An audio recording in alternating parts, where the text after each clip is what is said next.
Anne a un blog qui s'appelle Exkiss, vous trouvez le lien dans la description. Et elle fait des interviews. Explique peut-être pourquoi tu le fais. Je le fais tout simplement parce que j'ai envie d'interviewer des gens qui sont inspirants, qui font des choses qui sortent un petit peu du commun. Toutes ces personnes en fait qu'on aime rencontrer et qu'on se dit voilà, cette personne gagne à être connue. Aujourd'hui en fait ça va être ma première interview avec Wizard Bonvin. En plus de ça, ça va me permettre de mieux me présenter et de aussi expliquer peut-être pourquoi est-ce que j'ai ouvert cette chaîne YouTube et pour vous de mieux me connaître.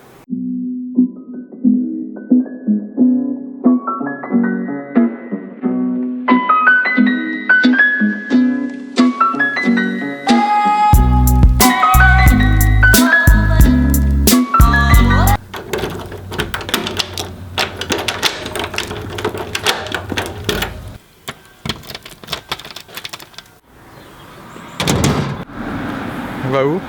On va à la plage. On va à la plage parce qu'on était dans Split, non pas dans Split, on était dans Dubrovnik hier. Non, c'est vraiment la trappe touriste. C'est hyper cher, il y a plein de monde. Donc on a décidé en fait d'aller plutôt vers la plage. On verra bien.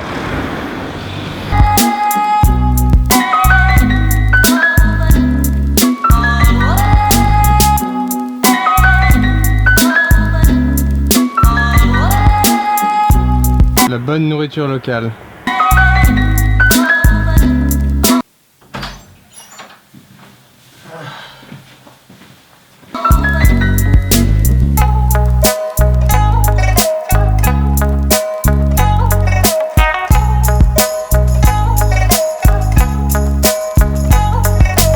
Pour ceux qui savent pas, qui connaissent pas, qu'est-ce que c'est qu'un vlog? Un vlog c'est un blog. Un blog c'est un article qui raconte une expérience.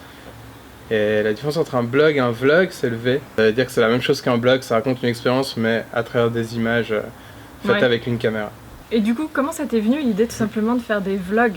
J'ai fait pendant 4 ans dans la startup qu'on a créée des blogs.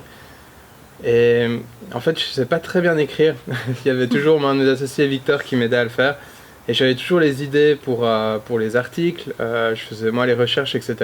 Mais j'avais toujours besoin de l'aide de quelqu'un pour corriger mes articles parce que mon orthographe est terrible. Mais j'adorais faire ça. Et je me suis dit, pourquoi pas le faire, mais différemment, c'est-à-dire en vidéo. Et c'est comme ça que je suis arrivé à l'idée du vlog. Pourquoi est-ce que tu fais des vlogs précisément? On voit sur YouTube, il y a beaucoup de chaînes humoristiques, il y a des gens qui font des mini-reportages, etc.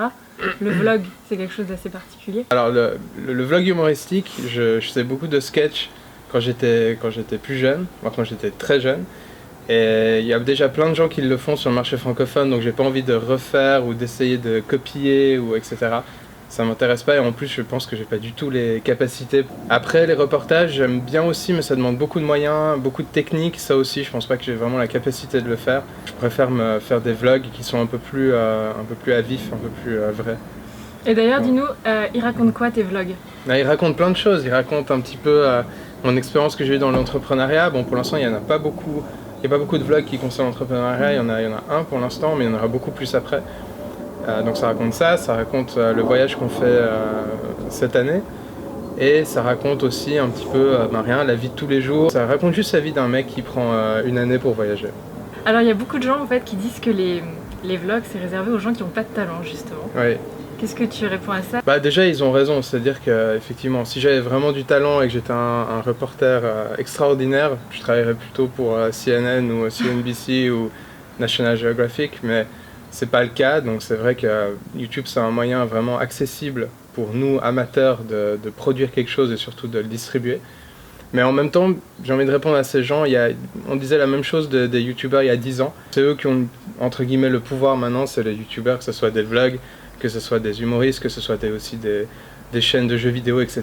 C'est vers eux que les marques se tournent, donc c'est eux qui ont le pouvoir, quoi. Donc tu penses que d'ici quelques temps, ce sera les vlogueurs finalement qui pourront aussi avoir du pouvoir sur... Déjà les vlogueurs ont du pouvoir. C'est vrai que dans le marché francophone, il y a pas mal de vlogs amateurs, genre vraiment des gens qui filment leur vie avec leur téléphone portable, ce qui est bien aussi. Mais il n'y a pas vraiment de vlogueurs qui se donnent la peine de faire du montage ou qui se donnent la peine de faire des séquences un peu inédites ou alors de se retrouver dans des situations aussi intéressantes. Et c'est peut-être pour ça que sur le marché francophone il n'y a pas encore ça, mais sur le marché américain ça existe déjà.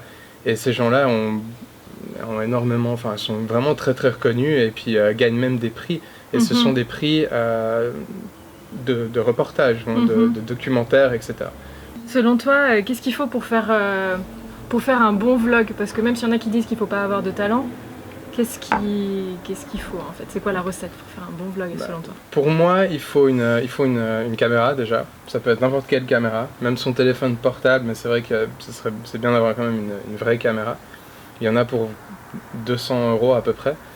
Et il faut une histoire, il faut quelque chose à raconter, il faut quelque chose à montrer. Ça peut être vraiment tout et n'importe quoi. Il y a des gens qui vont vouloir montrer leur... je sais pas, qui vont vouloir se filmer quand ils font du jardinage, et ben ça va intéresser les gens qui font du jardinage. Il y a des gens qui vont faire du sport, ça intéresse les gens qui font du sport, etc. Donc il y en a vraiment pour tout le monde, et il faut pas avoir honte, enfin il faut pas avoir honte de se filmer, et puis ça va de toute façon intéresser quelqu'un. Là, moi, pour l'instant, on fait plus des vlogs voyage. Ça va intéresser les gens qui font soit la même chose que nous, soit qui vont peut-être voyager dans 1 an, etc. Après, ça va pas du tout intéresser les mecs qui jouent à LoL ou qui font du World of Warcraft, ce que je peux tout à fait comprendre. Et justement, ça t'embête pas de te mettre autant en avant sur YouTube, de montrer ta vie, etc. Non, parce que déjà, je montre pas ma vie. Ma vie, j'ai quand même 29 ans, donc il y a beaucoup de choses qui se sont déjà passées. Il y a eu la création de la start-up, etc. Donc ça les gens ne le verront jamais. C'est aussi dommage parce qu'il y en a eu beaucoup de choses à partager. Non, pas vraiment, parce que c'est aussi contrôlé. Et je décide, c'est moi qui décide ce que je montre. C'est pas comme s'il y avait une équipe de télé qui était là et qui me filmait, aller aux toilettes, etc. Donc quand on a le choix sur ce qu'on filme, tout de suite c'est complètement différent. Et donc tu as dit pour faire un vlog il faut une caméra, il faut avoir quelque chose à raconter, faut aussi savoir un petit peu monter, etc. Tu savais faire des vidéos avant de commencer les vlogs? Oui, alors quand j'étais plus jeune, quand j'avais aux alentours de 13-14 ans je crois, j'ai commencé à faire des vidéos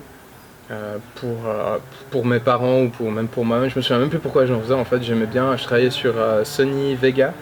C'est un logiciel qui est super cher et super compliqué à utiliser. Je sais pas, j'aimais juste le fait de couper des séquences, de les remettre ensemble, d'améliorer l'image, de le calquer sur le son. Ça, c'est quelque chose que j'adore faire. Et petit à petit, j'ai commencé à m'améliorer sur Vega. Et tout d'un coup, j'ai commencé à jouer à Counter-Strike. Et j'ai commencé à faire des vidéos Counter-Strike. Donc j'en ai pas fait beaucoup parce que ça prenait énormément de temps et c'était vraiment super chiant à faire, c'est vraiment une horreur. Et c'est comme ça que j'ai vraiment commencé à filmer, à faire du montage. Mais au final, quel est le but de ce projet? Qu'est-ce que tu cherches à obtenir en consacrant finalement autant de ton temps à faire ça? Alors c'est une bonne question. Je pense que la plupart des gens aussi, même les gens qui me connaissent, se demandent pourquoi je fais ça. Et c'est vrai que je n'ai jamais expliqué. Donc il y a 2 parties en fait, enfin il y a 2 raisons. La première, c'est déjà pour partager notre tour du monde à tous les gens qu'on connaît et aussi aux gens qu'on ne connaît pas. Alors c'est la deuxième partie, la deuxième raison de pourquoi j'ai créé cette chaîne. C'est en fait j'ai envie de montrer aux gens qu'il y a quelque chose d'autre que métro, boulot, dodo. Et surtout les gens qui ont à peu près notre âge, c'est-à-dire la trentaine. Je sais qu'il y en a plein qui sont assis sur leur chaise devant leur bureau et tous les jours se disent « Ah, j'aimerais bien faire ça ». Ça peut être j'aimerais créer ma boîte, ça peut être j'aimerais bien visiter cette région du monde et qu'ils le font jamais. Et ça c'est quelque chose qui m'a toujours un petit peu attristé et j'ai envie de montrer à ces gens qu'il y a une possibilité de le faire et que c'est de un pas forcément très compliqué, que ça demande pas beaucoup de moyens financiers et que c'est vraiment accessible à portée de main. Et en plus de ça, c'est un petit peu... La trentaine, c'est le meilleur âge pour voyager parce que là, on est un petit peu mature, on commence à être un peu plus organisé, on se connaît aussi mieux, on sait où on veut aller, etc. Donc c'est une opportunité, je pense qu'il ne faut pas louper. Je pense qu'il y en a beaucoup qui ont envie de créer leur truc ou de partir, etc. Si tu avais un conseil à leur donner, ce serait quoi? Faites-le, c'est tout. Faites-le, n'hésitez pas, même si ça foire, enfin, on s'en fout, l'important c'est de le faire, vraiment. Et ça paraît simple à dire comme ça, mais c'est aussi simple à faire. Il faut juste le faire, il n'y a pas de solution miracle. Pourquoi est-ce que tu t'appelles Wizard Bonvin? Pourquoi je m'appelle Wizard Bonvin? Bonvin c'est mon nom de famille. Et Wizard parce que j'ai toujours été un peu geek et je l'ai tatoué ici. Et je trouvais que les deux allaient bien. C'est un peu en fait le paradoxe entre le côté bon vin qui est très suisse, très, ouais, très suisse, et le côté wizard qui est un peu plus technologie, geek, voyage, etc. Donc c'est un peu ces deux côtés de moi qui sont réunis et ça fait Wizard Bon Vin.